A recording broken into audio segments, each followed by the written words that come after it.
Jeff Rowe from 2X Garage. Well, I'm back at Jimmy's. In a previous video, you saw us talking about a lineup bar and explained why that's important and why we're going to use that. However, after I left Jimmy's, after working on this, I went back to Jimmy's last night and had a really late night. Lineup bars work great, but in this case of what we need to do, it just wasn't going to give us exactly what we needed to do. Reason being, that lineup bar, although it was in there straight, still moved around a little bit and wasn't going to get us exactly dead on straight to the point of what we needed. As you can see in a previous video, we had a dummy pinion piece here, and we didn't actually have a yoke. Well, this isn't exactly a yoke like you'd see. This actually has a solid mount. Now, this here goes into here, and you can see that it's got the teeth here, male and female, and this is the part that goes in the transmission. So there is no, per se, drive shaft. It's all solid. So what I did was I brought the transmission, which is right over there, and we have an engine block that we're going to use for this, which is right here. You can't see either one. But what that means is what we're going to do is we're going to actually put the transmission in place. We're going to set our rear end height exactly where we need it, and we're going to bolt that block to it. From there, that's going to give us exact straight. The lineup bar, like I said, works very, very well. However, in this case, what we need to do and why we need the actual equipment we're going to use. There's one of two ways you can do it. In the past, Jimmy's had success. A lot of people do it that lineup bar. But you know what, guys? For what we actually need to do with this chassis and get the rest built out, we're actually going to use what the most accurate method is, which is the actual pinion piece in here, the coupler, I call it a coupler, not a drive shaft, the transmission, and also the engine block. That's going to give us our exact straightness on it, no bind, perfectly straight through from the pinion, through the coupler, through the transmission, through the mains. And then from there, that's going to give us our engine height, so we know where we need to build our actual motor plate and get that into place. Jimmy and I have a little bit of work to do. He's still working on getting the piece here that's going to hold the rear end in place. We got to move some stuff around, and then we got to start getting on this. Like I said, lineup bars are awesome, but in this case, we need to be exactly accurate, and we're going to go ahead and get started on that now. See you in a few.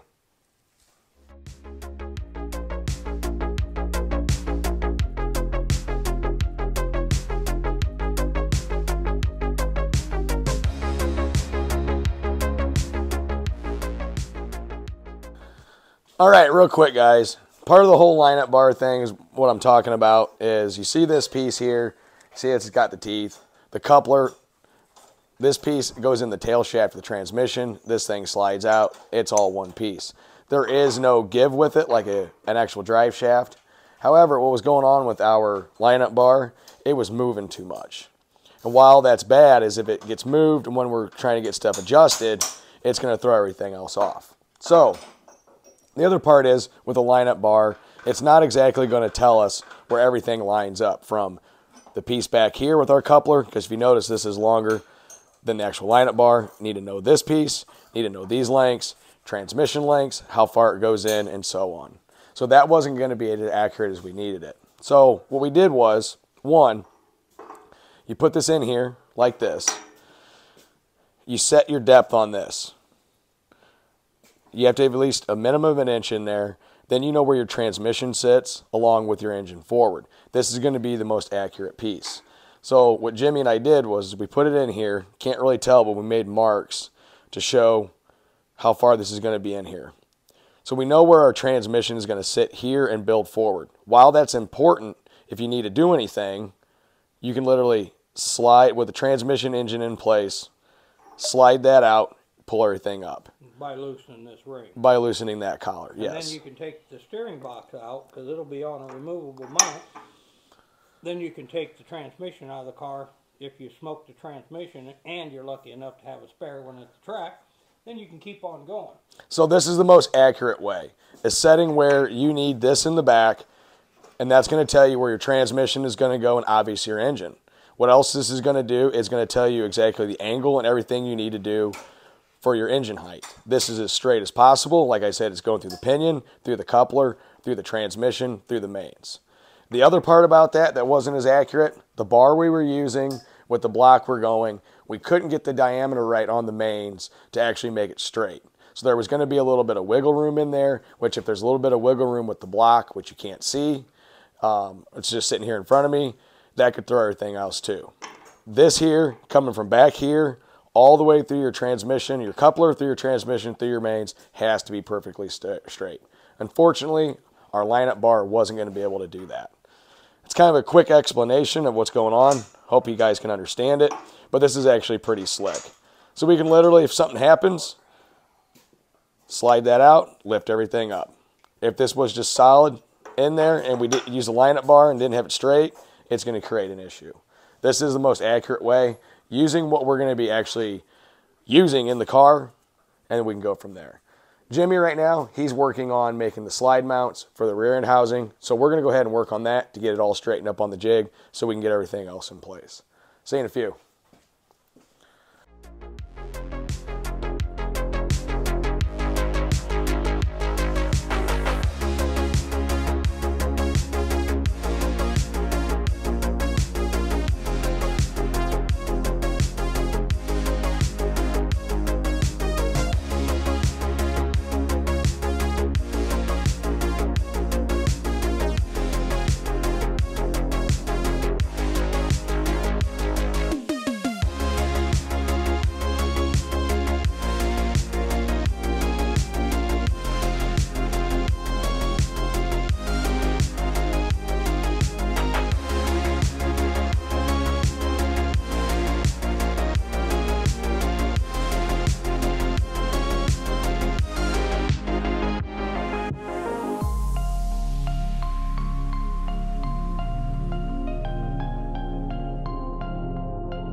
All right, so this is what we came up with. We were talking about yesterday to make sure everything's level and tied to the chassis.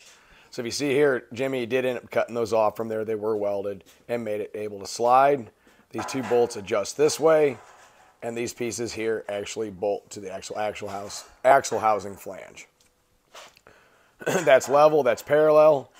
And then from there, what we did, if you saw us with the squares, tape measures, chalk line, all that, we actually lined up the center of the pinion actually to the center of the bar. This is completely straight. It'll be cleaned out.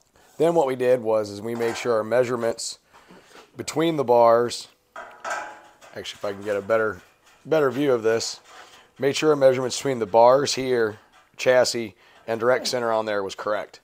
So we knew we had it square to the actual jig. And then if you see the level there, we used our sliders to go up and down and get that level. Then we went through and made sure our chassis jig was actually square and level because we have the adjusters here and went through and all that. So right now, the rear part of this chassis is actually square. It's straight to the actual jig. So what Jimmy and I are doing now is we're just test fitting some pipe, coming up with some ideas so we can actually start building the rest of this chassis. So yeah, it's a lot of math, it's a lot of measuring, it's using squares, levels, all that fun stuff you ignored in geometry and math. As you can see, our idea worked pretty well. And you know what, guys? We got more work to do before we can actually get started building the rest of this chassis. See you in a few.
right, so what we're working on now, we got everything squared up. And what we're working on now is, if you see the chassis, how it goes down at an angle, starts kicking up here. What we determined was it actually kicks up a little bit this way. This isn't level, this isn't squared back up like we had it. It's still straight. But if you look there,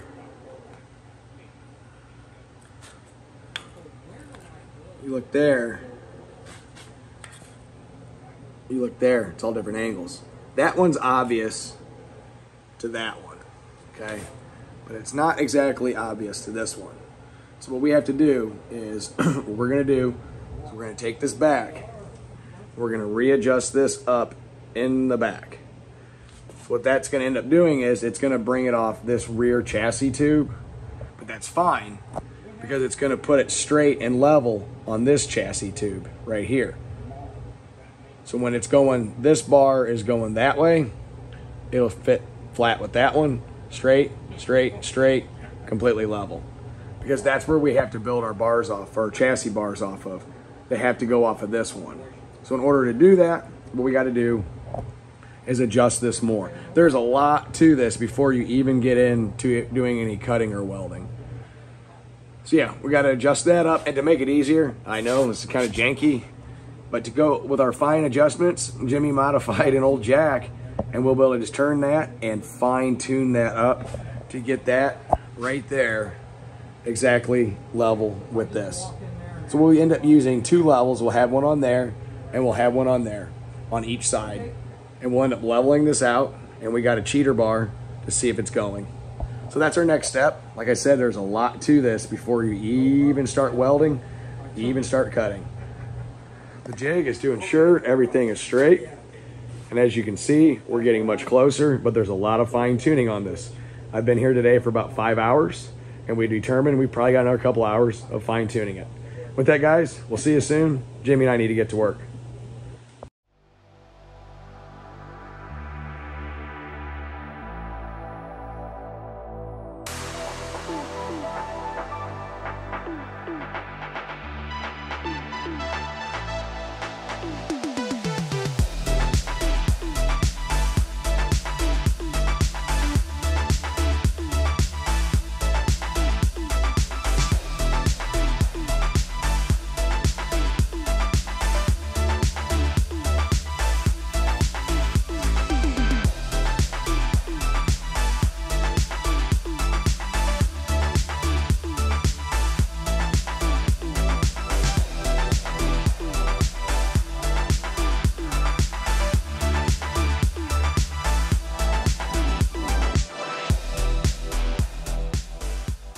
All right, what you're probably wondering I'm doing here when we're grinding on the chassis we currently have, well, this chassis, like it was before, as you can see, it's going to step down.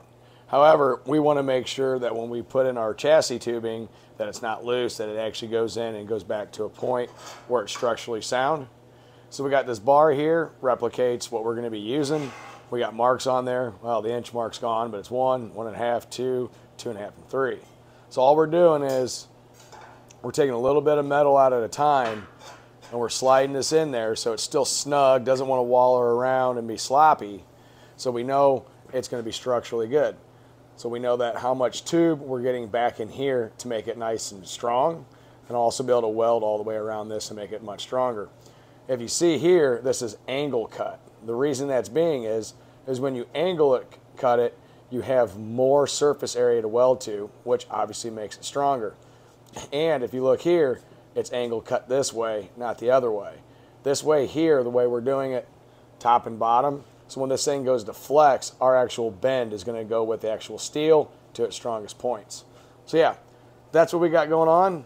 We still got a whole lot of work to do. Jimmy was doing some stuff as I was out shopping for a tubing bender. So the next day, we're going to get back at it.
All right, well, you saw us do a whole lot of stuff. I know the video started off about not using the lineup bar and why, but you know what? Jimmy and I got busy and we started building, well, pre-planning and cutting some tubing.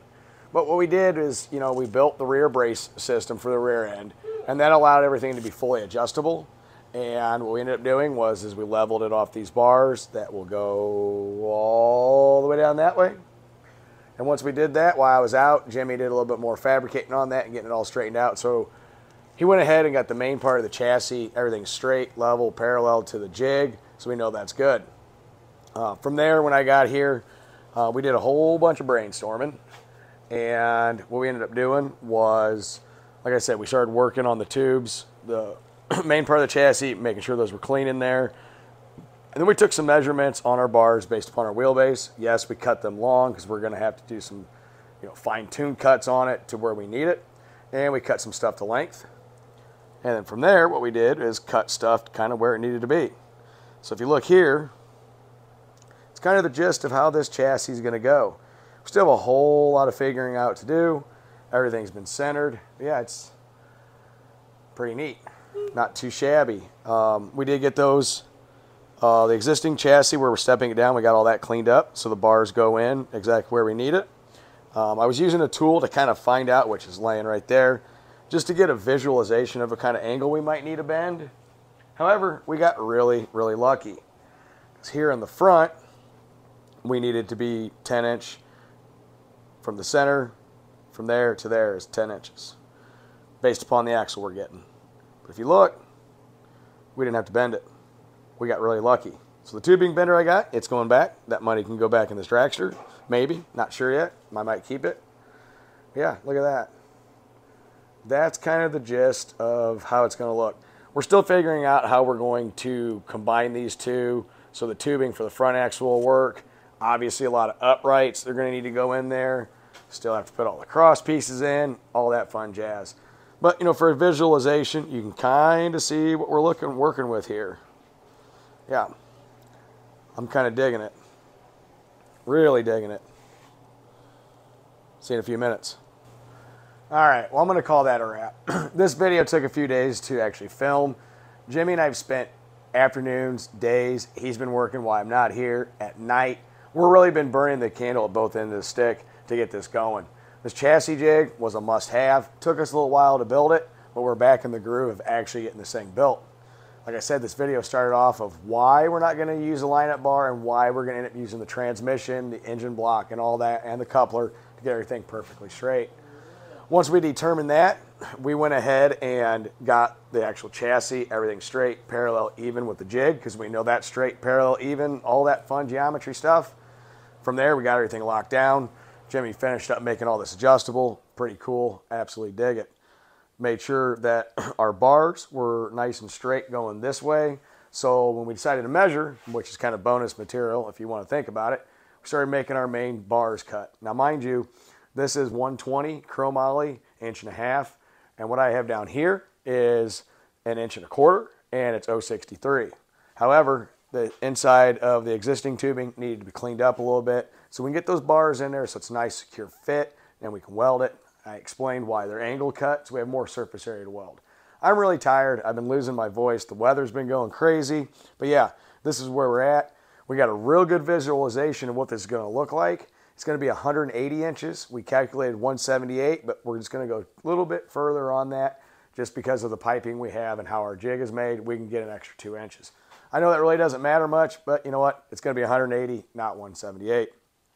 The back part of this is pretty much all been re-welded, fixed, configured where we need it.